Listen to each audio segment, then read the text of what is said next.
Hello everyone, welcome to free UPSC classes. ഇന്ന് നമ്മൾ നോക്കുന്നത് പൊളിറ്റി എന്ന് പറയുന്ന സബ്ജക്റ്റിലെ ഷെഡ്യൂൾഡ് ഏരിയാസ് എന്ന് പറയുന്ന ഒരു പോർഷനാണ്. ഇതൊരു ഇമ്പോർട്ടൻ്റ് ആയിട്ടുള്ള ടോപ്പിക്കാണ്. നമ്മൾ നോക്കിക്കഴിഞ്ഞാൽ 2023 ഇതിനകത്ത് നിന്ന് ഡയറക്റ്റ് നമുക്ക് ചെയ്യാൻ പറ്റുന്ന ടൈപ്പ് ക്വസ്റ്റ്യൻസ് പ്രിലിംസിൽ ചോദിച്ചിട്ടുണ്ട്. അപ്പോൾ ഷെഡ്യൂൾഡ് ഏരിയാസ് എന്ന് പറയുന്നത് നമുക്ക് 5th ഷെഡ്യൂളിനകത്താണ് വരുന്നത്. പാർട്ട് 10-നകത്ത് ആർട്ടിക്കിൾ 244 ആണ്. അപ്പോൾ ഏതൊക്കെ ഷെഡ്യൂൾസിൽ എന്തൊക്കെയാണ് പറയുന്നത്, ഓരോ പാർട്സിലും എന്തൊക്കെയാണ് ഉൾപ്പെടുത്തിയിട്ടുള്ളത്, അതെല്ലാം നമ്മൾ സെപ്പറേറ്റ് സെഷൻസ് ആയിട്ട് ഇനി വരുന്നുണ്ട്. ഇപ്പോൾ അറിഞ്ഞിരിക്കുക 5th ഷെഡ്യൂളാണ്. 5th ഷെഡ്യൂളിനകത്താണ് ഷെഡ്യൂൾഡ് ഏരിയാസിനെ പറ്റി പറയുന്നത്. അത് ഉൾപ്പെടുന്നത് പാർട്ട് 10-നകത്താണ്.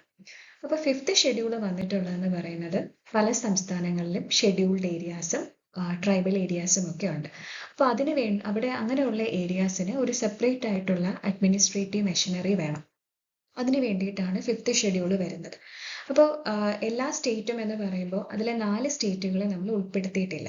ആ 4 സ്റ്റേറ്റുകൾ ഏതൊക്കെയാണെന്ന് ഓർത്തിരിക്കുക. 1 ആസാം, മറ്റൊന്ന് മേഘാലയ, 3 ത്രിപുര, 4 മിസോറാം. അപ്പോൾ മനസ്സിലൊരു ക്വസ്റ്റ്യൻ വരാം, അപ്പം ഈ സംസ്ഥാനങ്ങളിനകത്തും ട്രൈബുകൾ ഉണ്ടായിരിക്കും. അപ്പോൾ അവരെ എങ്ങനെയാണ് പ്രൊട്ടക്റ്റ് ചെയ്യുന്നത്, അല്ലെങ്കിൽ അവിടെയുള്ള അഡ്മിനിസ്ട്രേറ്റീവ് മെക്കാനിസം എന്തെങ്കിലും വേറെ ഉണ്ടോ എന്നുള്ളതാണ്. 5th ഷെഡ്യൂൾ പോലെ തന്നെയാണ് ഈ 4 സംസ്ഥാനങ്ങൾക്ക് വേണ്ടി നമുക്കൊരു സെപ്പറേറ്റ് ആയിട്ട് ഷെഡ്യൂൾ ഉണ്ട്. അതാണ് 6th ഷെഡ്യൂൾ.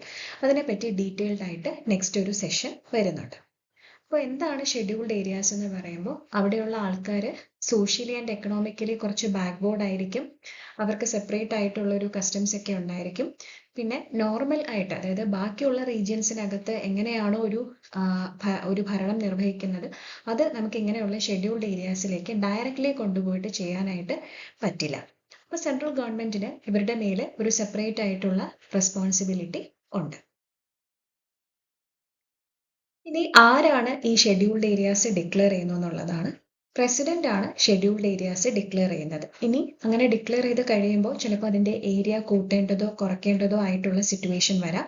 അത് ചെയ്യുന്നതും പ്രസിഡന്റ് തന്നെയാണ്. ചിലപ്പോൾ ആ റീജിയന്റെ ബൗണ്ടറി ചിലപ്പോൾ മാറ്റേണ്ടതായിട്ട് വരും. അങ്ങനെയാണെങ്കിലും അത് പ്രസിഡന്റ് ആണ് ചെയ്യുന്നത്. അങ്ങനെ പ്രസിഡന്റ് ചെയ്യുന്ന സമയത്ത് അതാത് സംസ്ഥാനങ്ങളിലെ ഗവർണറുമായിട്ട് കൺസൾട്ടും ചെയ്യാറുണ്ട്. അപ്പൊ പ്രസിഡന്റ് ആണ് മെയിൻ ആയിട്ട് ചെയ്യുന്നത്. ഗവർണറിന്റെ കൺസൾട്ടേഷൻ മാത്രമാണ് പിന്നീട് വരുന്നത്. ഇനി ഇതെല്ലാം ഓരോ സംസ്ഥാനത്താണ് ഇരിക്കുന്നത്. എന്നാൽ സെന്ററിന് ഈ റീജിയൻ മേലെ ഒരു സെപ്പറേറ്റ് അല്ലെങ്കിൽ ഒരു കൂടുതൽ റെസ്പോൺസിബിലിറ്റി ഉണ്ട് എന്നുള്ളത് നമ്മൾ നേരത്തെ പറഞ്ഞു. അപ്പോൾ അതാത് സംസ്ഥാനത്തിലെ എക്സിക്യൂട്ടീവ് പവർ എന്ന് പറയുന്നത് ഈ ഷെഡ്യൂൾഡ് ഏരിയാസിലും ആപ്ലിക്കബിൾ ആണ്. പക്ഷെ അവിടെ ഗവർണറിന് കുറച്ചും കൂടി ഒരു കൂടുതൽ റെസ്പോൺസിബിലിറ്റി ഉണ്ട്. ഇവിടെ എങ്ങനെ മികച്ച രീതിയിലാണോ ഭരണം നടക്കുന്നു എന്നൊക്കെയുള്ളൊരു റിപ്പോർട്ട് ഗവർണർ പ്രസിഡന്റിന് കൊടുക്കേണ്ടതായിട്ടുണ്ട്. ഇതൊരു പ്രീവിയസ് ഇയർ ക്വസ്റ്റ്യൻ ആണ്. ഈ ഗവർണർ ആരാണ് ഈ റിപ്പോർട്ട് പ്രസിഡന്റിന് കൊടുക്കുന്നു എന്നുള്ളൊരു ക്വസ്റ്റ്യൻ ഓൾറെഡി UPSCയിൽ ചോദിച്ചിട്ടുണ്ട്. അപ്പൊ ഗവർണറാണ് റിപ്പോർട്ട് പ്രസിഡന്റിന് കൊടുക്കുന്നത്. അതുപോലെ സെന്ററിന്റെ എക്സിക്യൂട്ടീവ് പവറും ഈ ഷെഡ്യൂൾഡ് ഏരിയാസിലേക്ക് വരുന്നുണ്ട്. അപ്പോൾ സ്റ്റേറ്റിന്റെ എക്സിക്യൂട്ടീവ് പവറും ഈ റീജിയനിലോട്ട് വരുന്നുണ്ട്. സെന്ററിന്റെ എക്സിക്യൂട്ടീവ് പവറും ഷെഡ്യൂൾഡ് ഏരിയാസിലേക്ക് വരുന്നുണ്ട്. ഗവർണറിന് ഒരു സ്പെഷ്യൽ റെസ്പോൺസിബിലിറ്റി ഉണ്ട്. ഗവർണർ റിപ്പോർട്ട് പ്രസിഡന്റിന് പ്രൊവൈഡ് ചെയ്യേണ്ടതായിട്ടും വരുന്നുണ്ട്. ഇനി ഇങ്ങനെയുള്ള ഷെഡ്യൂൾഡ് ഏരിയാസിൽ ഒരു ട്രൈബ് അഡ്വൈസറി കൗൺസിൽ ഉണ്ടായിരിക്കും. ഈ കൗൺസിലിനകത്ത് 20 മെമ്പേഴ്സ് ആണ് വരുന്നത്. അപ്പോൾ ഷെഡ്യൂൾഡ് ഏരിയാസിൽ മാത്രമല്ല, ചിലപ്പോൾ നോൺ ഷെഡ്യൂൾഡ് ആയിട്ടുള്ള ഏരിയാസിലും പ്രസിഡന്റ് പറയുകയാണെങ്കിൽ ഇതുപോലെയുള്ള ട്രൈബ് അഡ്വൈസറി കൗൺസിലുകൾ നമുക്ക് ഫോം ചെയ്യാനായിട്ട് പറ്റും. ഇനി ഈ ഷെഡ്യൂൾഡ് ഏരിയാസിൽ ഇപ്പോൾ നമുക്ക് പല പല ലോസുകൾ കൊണ്ടുവരുന്നുണ്ട്. അപ്പോൾ പാർലമെന്റ് കുറെ നിയമങ്ങൾ ഇറക്കും. അതായത് സംസ്ഥാനത്തിലെ സ്റ്റേറ്റ് ലെജിസ്ലേച്ചേഴ്സും കുറെ ലോസ് കൊണ്ടുവരും. ഈ ലോ ഒക്കെ ഈ ഷെഡ്യൂൾഡ് ഏരിയാസിൽ നമുക്ക് അപ്ലൈ ചെയ്യാൻ പറ്റുമോ എന്നുള്ളത് നോക്കാം. ഇപ്പോൾ പാർലമെന്റും സ്റ്റേറ്റ് ലെജിസ്ലേച്ചറും ഒക്കെ എന്തെങ്കിലും ഒരു നിയമം കൊണ്ടുവന്നാൽ അതിനെടുത്ത് അതേപടി അതിനകത്ത് പറയുന്ന എല്ലാ ടേംസ് ആൻഡ് കണ്ടീഷൻസോടും കൂടി നമുക്ക് ഷെഡ്യൂൾഡ് ഏരിയാസിലേക്ക് അപ്ലൈ ചെയ്യാനായിട്ട് പറ്റില്ല. ചിലപ്പോൾ ചില മോഡിഫിക്കേഷൻസ് വരുത്തിയിട്ട് മാത്രമായിരിക്കും ഷെഡ്യൂൾഡ് ഏരിയാസിലേക്ക് ആ ആക്ട് കൊണ്ടുവരാനായിട്ട് പറ്റും. അപ്പൊ അത് ഗവർണറിന് വേണമെങ്കിൽ ചെയ്യാം. അപ്പൊ ആ ഗവർണർ ചെയ്യുന്ന സമയത്ത് അവിടെ പ്രസിഡന്റിന്റെ കൺസെന്റും കൂടെ വാങ്ങിയിട്ടായിരിക്കും ഈ ആക്ടിൽ കുറച്ച് മോഡിഫിക്കേഷൻസ് വരുത്തി, അല്ലെങ്കിൽ സ്റ്റേറ്റ് ലെജിസ്ലേച്ചർ കൊണ്ടുവന്നിട്ടുള്ള പാർലമെന്റ് കൊണ്ടുവന്നിട്ടുള്ള ആക്ടിൽ ചേഞ്ചസ് വരുത്തിയിട്ടായിരിക്കും ഷെഡ്യൂൾഡ് ഏരിയാസിലേക്ക് അത് അപ്ലൈ ചെയ്യുന്നത്. അതുപോലെ തന്നെ ഗവർണറിന് വേണമെങ്കിൽ ഇവിടെയുള്ള ഒരു ഗുഡ് ഗവേണൻസിന് വേണ്ടിയിട്ട് എന്തെങ്കിലും റൂൾസ് ആൻഡ് റെഗുലേഷൻസ് കൊണ്ടുവരാം. അങ്ങനെ ചെയ്യുന്ന സമയത്ത് ഗവർണർ ആരുമായിട്ടാണ് കൺസൾട്ട് ചെയ്യേണ്ടത്? നമ്മൾ ഓൾറെഡി പറഞ്ഞിട്ടുണ്ട്, ഒരു ട്രൈബ് അഡ്വൈസറി കൗൺസിൽ ഉണ്ട്. 20 മെമ്പേഴ്സാണ് അതിനകത്ത് വരുന്നത്. ആ ട്രൈബ് അഡ്വൈസറി കൗൺസിലിന്റെ കൺസൾട്ടേഷൻ കൂടി ഗവർണർ എടുക്കണം.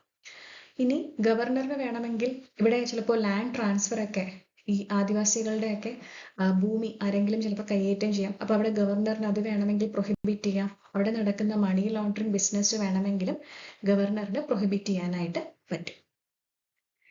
ഇനി കോൺസ്റ്റിറ്റ്യൂഷൻ പറഞ്ഞിട്ടുണ്ട്.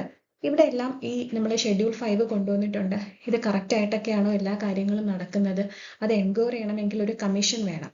അപ്പോൾ കോൺസ്റ്റിറ്റ്യൂഷനിൽ തന്നെ പറഞ്ഞിട്ടുണ്ട്, 10 വർഷം കഴിയുമ്പോൾ പ്രസിഡന്റ് ഒരു കമ്മീഷനെ കമ്പൽസറി ആയിട്ടും അപ്പോയിന്റ് ചെയ്തിട്ട് ഈ എങ്ങനെയാണ് ഷെഡ്യൂൾഡ് ഏരിയാസിലൊക്കെയുള്ള അഡ്മിനിസ്ട്രേഷൻ കറക്റ്റായിട്ട് നടക്കുന്നുണ്ടോ എന്ന് ചെക്ക് ചെയ്യണം. അപ്പോൾ അതിനുവേണ്ടി 1960 UN ലേബർ ചെയർമാനായിട്ട് ഒരു കമ്മീഷൻ വന്നിട്ടുണ്ട്. അതിനുശേഷം പിന്നെ 2002 ദിലീപ് സിംഗ് ബൂരിയ ചെയർമാനായിട്ടുള്ളൊരു കമ്മീഷനും വന്നിട്ടുണ്ട്. അപ്പം നിലവിൽ നമുക്ക് 10ഓളം സ്റ്റേറ്റുകളിൽ ഷെഡ്യൂൾഡ് ഏരിയാസ് വരുന്നുണ്ട്. അപ്പോൾ അതിനെ നമുക്ക് 5th ഷെഡ്യൂൾഡ് ഏരിയാസ് എന്ന് വിളിക്കാം. എക്സാമ്പിളായിട്ട് ആന്ധ്രാപ്രദേശ് ഉണ്ട്, തെലങ്കാന, പിന്നെ കുറച്ചും കൂടെ മുകളിലേക്ക് പോയാൽ ഛത്തീസ്ഗഡ്, ജാർഖണ്ഡ് വരുന്നുണ്ട്, മധ്യപ്രദേശ്, ഒഡീഷ, പിന്നെ വെസ്റ്റിലേക്ക് പോയി കഴിഞ്ഞാൽ രാജസ്ഥാൻ, ഗുജറാത്ത്, മഹാരാഷ്ട്ര വരുന്നുണ്ട്, ഹിമാചൽ പ്രദേശ് വരുന്നുണ്ട്. പക്ഷേ നമുക്കറിയാം മറ്റു പല സംസ്ഥാനങ്ങളും ഈ 10 എണ്ണം അല്ലാതെ മറ്റു പല സ്റ്റേറ്റുകളിലും ട്രൈബൽ ഹാബിറ്റേഷൻസ് ഉണ്ട്. കേരള, തമിഴ്നാട്, കർണാടക, വെസ്റ്റ് ബംഗാൾ. പക്ഷെ അതൊന്നും 5th ഷെഡ്യൂൾഡ് ഏരിയാസിൽ ആയിട്ട് വന്നിട്ടില്ല. അപ്പോൾ ഈ 5th ഷെഡ്യൂൾഡ് ഏരിയാസ് ആയിട്ട് ഡിക്ലെയർ ചെയ്യണമെങ്കിൽ ചില കണ്ടീഷനുകളുണ്ട്. ഒന്ന്, അവിടെ ഒരു ട്രൈബൽ പോപ്പുലേഷൻ ഉണ്ടായിരിക്കണം ഡെഫിനറ്റ്ലി. പിന്നെ അതൊരു റീസണബിൾ സൈസ് ആയിരിക്കണം. പിന്നെ അതിനെ ഒരു എൻറ്റിറ്റി ആയിട്ട് നമുക്ക് ഡിക്ലെയർ ചെയ്യാൻ പറ്റണം. ഒരു ഡിസ്ട്രിക്റ്റ് ആയിട്ടോ അല്ലെങ്കിൽ ഒരു ബ്ലോക്ക് ആയിട്ടോ അറ്റ്ലീസ്റ്റ് ഒരു താലൂക്ക് ആയിട്ടോ ഉള്ളൊരു അഡ്മിനിസ്ട്രേറ്റീവ് യൂണിറ്റ് ആയിട്ട് നമുക്ക് ഡിക്ലെയർ ചെയ്യാനായിട്ട് പറ്റണം. പിന്നെ അവിടെയുള്ള ആൾക്കാർക്ക് ചുറ്റുമുള്ള നൈബറിങ് ഏരിയാസുമായിട്ട് കമ്പയർ ചെയ്യുമ്പോൾ ഇവർക്കൊരു എക്കണോമിക് ബാക്ക്വേർഡ്നെസ്സും ഉണ്ടായിരിക്കാം. ഇനി ഈ 5th ഷെഡ്യൂളിനകത്ത് നമുക്ക് എന്തെങ്കിലും മാറ്റങ്ങൾ വരുത്തണം. അങ്ങനെയാണെങ്കിൽ അത് പാർലമെന്റിന് ഒരു സിമ്പിൾ മെജോറിറ്റി വെച്ചിട്ട് തന്നെ ചെയ്യാനായിട്ട് സാധിക്കും. So that's all for today. Video ഇഷ്ടമായിട്ടുണ്ടെങ്കിൽ സബ്സ്ക്രൈബ് ചെയ്യുക. Thank you. Happy learning.